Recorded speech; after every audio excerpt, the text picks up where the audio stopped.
Antara kesalahan yang sering kita lakukan adalah kita tertipu dengan amal kebaikan yang kita lakukan. Kita fikir, kita rasa amal kebaikan kita ini membawa kita ke syurga Allah, tapi di sisi Allah sebenarnya kosong, tak sampai pada Allah. Kenapa? Kerana setiap kebaikan yang kita lakukan, kita rasa diri kita baik. Contohnya, kalau aku tak sedekah, siapa nak sedekah? Seolah-olah kita melakukan sesuatu kebaikan itu dengan merendahkan orang lain. Inilah yang dimaksudkan kita tertipu dengan amal ibadat kita sendiri.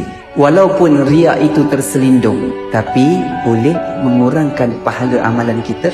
Sebab itu, kata ulama, seandainya kita beristighfar, istighfar berkali-kali. Kerana mungkin istighfar kita yang pertama itu ada perasaan riak yang terselindung sehingga menghapus pahala kita. Muhasabah.